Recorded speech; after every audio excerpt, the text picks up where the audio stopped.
Good morning, all my dear students. Today we will start a new topic of constitutional design, and the topic is why do we need a constitution? The only way to build and maintain the trust among the diverse group and people having the differences of opinions and interests is to write down some rules that everyone should obey. It is necessary to limit the powers of the elected government lest it may misuse the powers. These rules safeguards the rights of the people.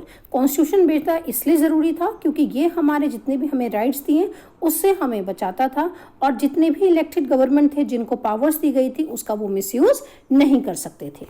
ना south Africa का constitution बन गया. अब जब India के constitution बनने की तैयारी हुई तो यहाँ पर कुछ डिफिकल्टीज सामने आई बेटा. और वो कौन सी डिफिकल्टीज थी? That India was a huge and diverse country and making the constitution was not an easy affair. The country was divided on the basis of religious differences. South Africa में क्या देखा था? हमारा जो मेन प्रॉब्लम थी वो एपरथाइड था, लेकिन यहाँ पर हमारे पास प्रॉब्लम थी religious and caste problem. The merger of the princely state was difficult and uncertain task and the future of the country was not much secure. यहाँ पे वर्ड आया प्रिंसली स्टेट. प्रिंसली स्टेट 1947 से पहले बेटा जितने भी हमारे यहाँ स्टेट्स थे इंडिया में वो प्रिंसली स्टेट कहलाते थे, जहाँ पर लोकल जो लोग थे वो क्या करते थे? राज करते थे, जैसे नवाब वगैरह ये सब राज, लेकिन जो रूल था वो किसका चलता था? ब्रिटिश का ही चलता था. Now, the path of the constitution. In 1928 ये कॉन्स्टिट्यूशन जो था वो किसने वो करा था बेटा? डिस्क्राइब किया था. वो करा था यहाँ पर 1928 में Motilal Nehru and the other Congress leaders. And उसके बाद इन 1931 resolution at Kranchi on how independent India constitution should look like with the following features. And what are the features? Universal adult franchise and the right to freedom and equality to protecting the rights of the minority. There are the two words majority and minority. Majority means जहाँ पे members ज़्यादा होते हैं and minority means जहाँ के जो लोग होते हैं members कम होते हैं. जैसे कि मुस्लिम्स जो होते हैं माइनॉरिटी कैटेगरीज में आते हैं, क्रिश्चियंस जो होते हैं माइनॉरिटीज आते हैं, हिंदूज मेजोरिटी में आ जाते हैं. तो जहाँ पर लोग ज़्यादा होते हैं वो मेजोरिटी होता है, जहाँ पे लोगों कम होते हैं वो माइनॉरिटी कहलाता है. Now, many of the leaders were inspired. अब जब कॉन्स्टिट्यूशन बनाया जा रहा था तो कई लोगों चीज़ों से इंस्पायर किया गया था. सबसे पहले जो इंस्पायर हुए थे the idols of the French revolution. French revolution से हो गए थे. The practice of the parliamentary democracy in the Britain and the bill of the rights in US.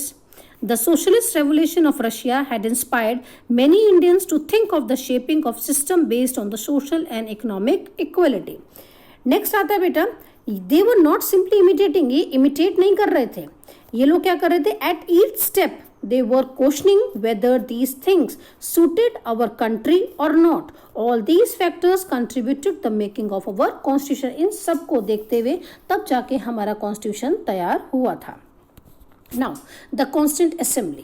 The drafting of the Constituent Assembly done by an assembly of elected representative and 299 members are called the Constituent Assembly, keeping the following points in the mind. इन्होंने अपने दिमाग में ये points रखे. एक तो universal adult franchise, और universal adult franchise का मतलब क्या होता है? The person whose age is above 18 years have right to give the vote, right to freedom and equality and protecting the rights of the minority. The assembly was dominated by the Indian Nationalist Congress and it has many non-Congress members also. The constitution does not reflect the views of its members alone. It expresses the aspiration of all the people. Now, elections कैसे करके हुए बेटा? Elections to the Constituent Assembly were held in July 1946 and its first meeting in December 1946. Afterward, the country was divided. आपको मालूम है 1947 में हमारा देश आज़ाद हो गया था, तो उसके बाद पाकिस्तान और इंडिया क्या हो गया था? दो पार्ट्स में डिवाइड हो गया था. और यहाँ पे 299 मेंबर्स इन्वॉल्व हुए थे कॉन्स्टिट्यूशन लिखने के लिए. And a drafting committee chairman, याद रखिएगा ये ड्राफ्टिंग कमेटी के चेयरमैन हैं जिसे हमने नाम दिया गया है doctor B R Ambedkar. Doctor B R Ambedkar draft बनाया था उन्होंने. किसका? कॉन्स्टिट्यूशन का. इन्होंने doctor B R Ambedkar prepare a draft constitution for the discussion. It was discuss clause by clause through the several rounds of discussion. Clause का मतलब क्या होता है बेटा? क्लॉज बोलते हैं हम कि आपने ऐसा करना है। A distinct section of documents, that is called the clause. The assembly adopted the constitution, again I am repeating, the assembly adopted the constitution on 26 November 1949 and came on effect of 26 January 1950। Again I am repeating कि यहाँ पर जो word use किया गया है 26 जनवरी 1950, इस दिन हमारे देश का कॉन्स्टिट्यूशन बनाया गया था, 26 जनवरी 1950। Now the next one, Why should we accept this constitution? भाई हमने कॉन्स्टिट्यूशन क्यों अडॉप्ट किया? Over the last 64 years, no longer social groups or political party has never questioned the legitimacy of the constitution. Now, legitimacy का मतलब होता है बेटा validity, कितनी उसकी वैधता है, उसके बारे में हम बात करें। Constitution assembly represented the people of India, no universal adult franchise but the fair geographical share of members from all the regions of the country. Assembly represented the members from the different language groups, caste, classes, religion and occupation, and finally the constituent assembly worked in a systematic, open and a constitutional manner. Constitutional manner का मतलब होता है बेटा रूढ़िवादी तरीके से ये लोग हट के काम करने लगे थे, that is called the constitutional manners. Now Indian constitution, more than 2000 amendments were considered, दो 2000 अमेंडमेंट किए गए थे बेटा। और अमेंडमेंट का मतलब बताया था जब भी कोई कॉन्स्टिट्यूशन में कोई चीज़ नई चीज़ ऐड की जाती है, और वो ऐड कौन करता है? लेजिस्लेटिव मेंबर्स करते हैं पार्लियामेंट के, और जब ये चीज़ चेंज की जाती है उसी को हम लोग कहते हैं amendment. A change in the constitution made by the supreme legislative body in a country. The members deliberated for 144 days spread over 3 years. Every document and word spoke in a constituent assembly has been recorded and preserved, which is called the constituent assembly debate. These debates provide are 12 lucky volumes. Now what are the guiding value of Indian constitution? दो तरीके से है बेटा। First है by reading the view of some of the major leaders on constitution and by understanding what the constitution says about its own philosophy. Now dream and the promises. Mahatma Gandhi in this magazine, याद रखिएगा magazine का नाम young India, again I am repeating young India, in 1931 spelled out what he wanted the constitution to do. Dr. B.R. Ambedkar criticized the Mahatma Gandhi and his vision. Jawaharlal Nehru gave speech on midnight of August, again I am repeating, midnight of August 1947, जब हमारा देश आज़ाद हुआ था, जब हमें independence मिली थी, independent हुआ था हमारा देश। He stated, when the world sleep, India will awake in life to life and freedom.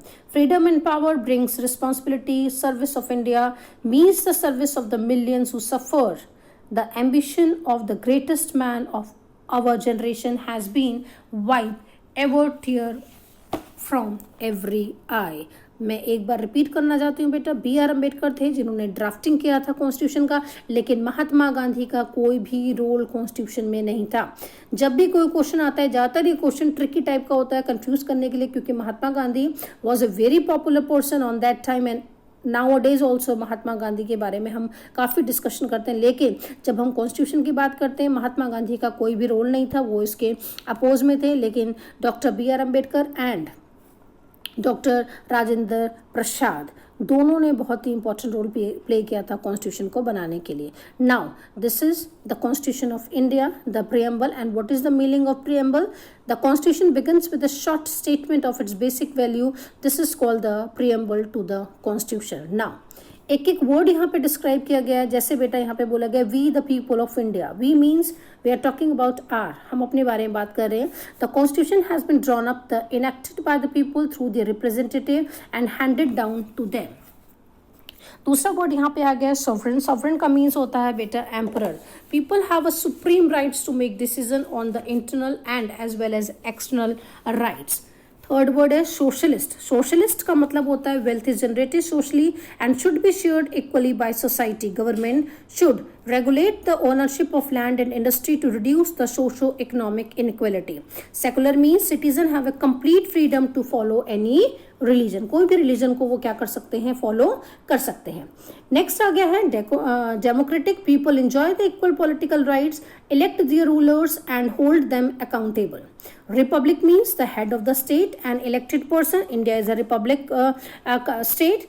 Justice means citizen cannot be discriminated on the basis of caste, religion, gender, social inequality have to be reduced.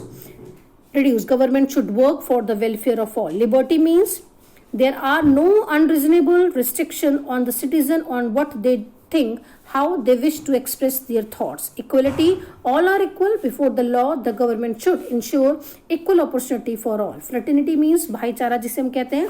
All of us should welfare behave as if we are the members of the same family. No one should be treated a fellow citizen as an inferior. किसी को भी हम inferior नहीं मानेंगे और सब जो हम देश के सिटीजन हैं वो आपस में कैसे करके रहेंगे, भाईचारे की तरह रहेंगे. इसको हम फ्रेटर्निटी कहते हैं. Now the constitution of India, a very long and detailed documents amended quite regularly to keep updated. It lays down a procedure for choosing the person to govern the country, defines who will have how much power to take decision, and put limits to what the government can do by the providing some rights to the citizen that cannot be violated. Thank you.